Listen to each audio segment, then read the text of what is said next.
After the lecture, participants are left 15 minutes to digest all the phrasal verbs. Then learners in both groups are given 10 minutes to fill 12 questions, filling in either up or off. You can get more information from Appendix 3.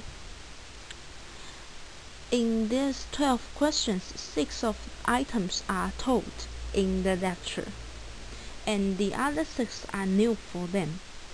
The rationale to ask learners to fill in the same question, to fill in the taught items, lies in that we attempt to figure out which group has better vocabulary memory retention. And the purpose of asking them the new question, untaught question, is to test the ability of logic inferences, that is, the effect of conceptual metaphor application to untaught phrasal verbs automatically or not. Okay, items that evaluate participants' performance. The researchers measure the effectiveness of learning method for control group and both experimental group by calculating 3 areas. First one, the correct rate of overall responses. The second, the correct rate of taught phrasal verb questions and untaught phrasal verb questions. Okay, here comes to the results part. For the first area, performance of the overall test. The overall performance based on the percent of correct answers. The experimental group obtains 79.44%. This is higher than the control group, whose correct rate is 73.88. So we know participants in the experimental group can figure out the meanings of idioms based on the related senses. So they can link literal meaning and the idiomatical meaning, so they get more better performance. So this confirms the research question 1, that the group who is trained through conceptual metaphor awareness thus facilitate their learning on phrasal verbs.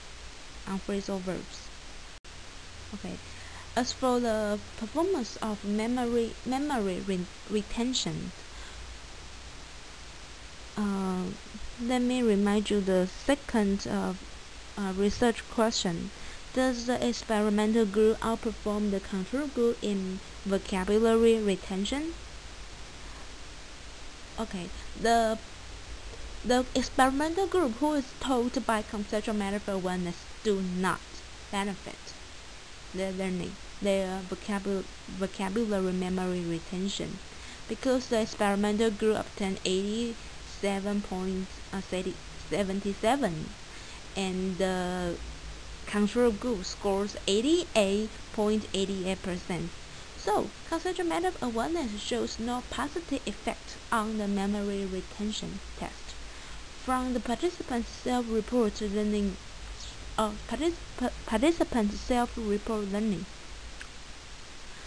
From the participants' self-report, learning phrasal verbs experience by memorization and by heart is the dominant strategy for their learning.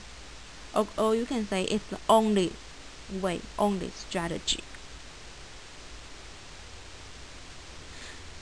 That is, you can say participants are used to learning phrasal verbs by memorizing English, along with the Chinese translation.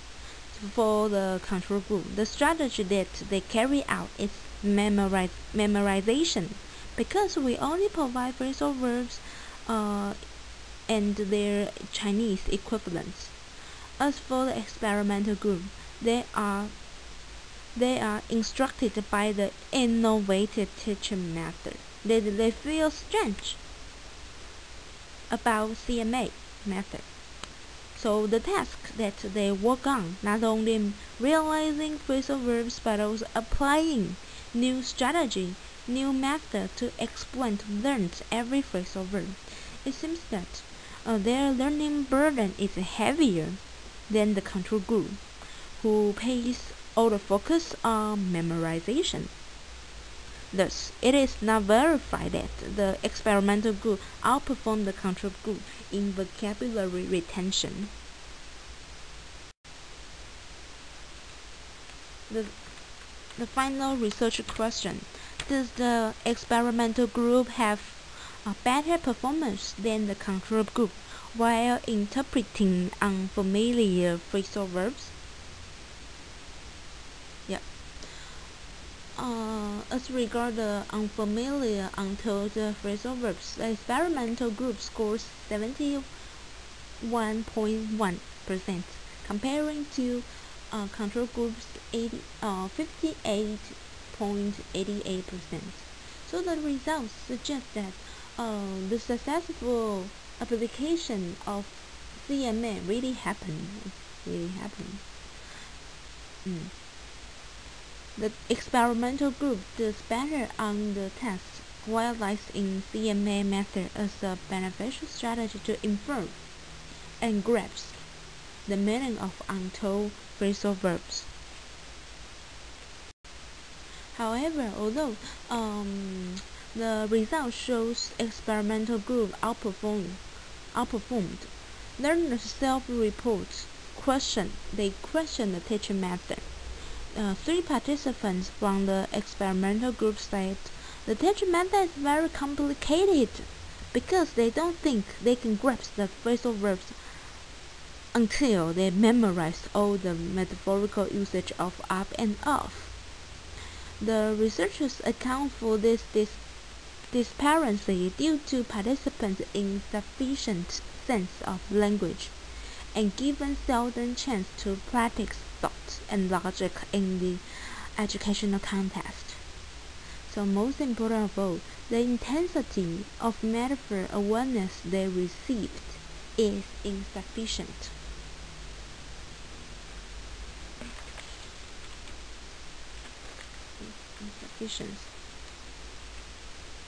So the participants think conceptual metaphor teaching method really burden their process. They think they have to spend extra time to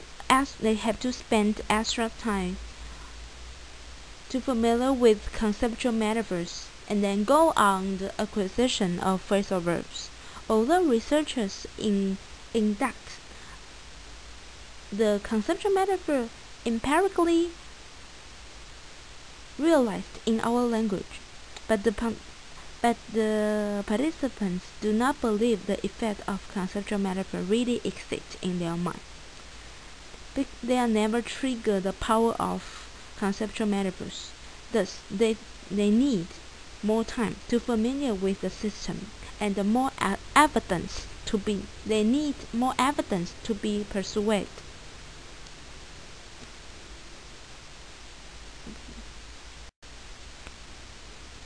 So, because of their learning self-report, lead to another issue: alternative teaching materials.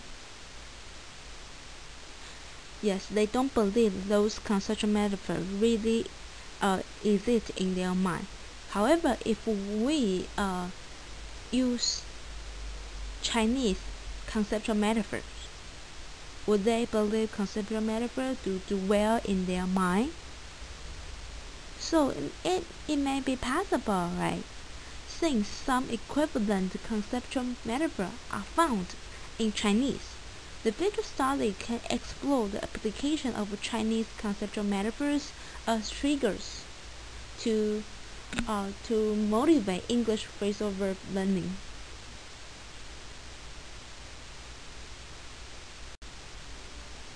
And the pedagogical implications.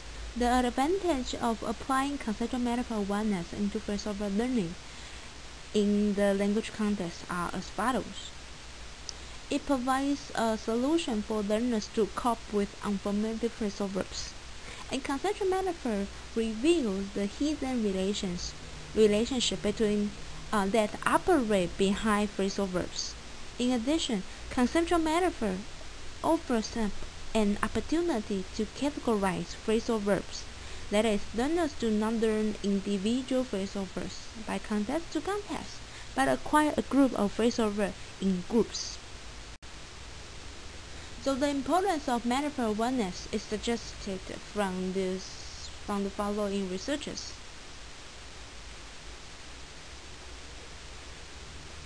The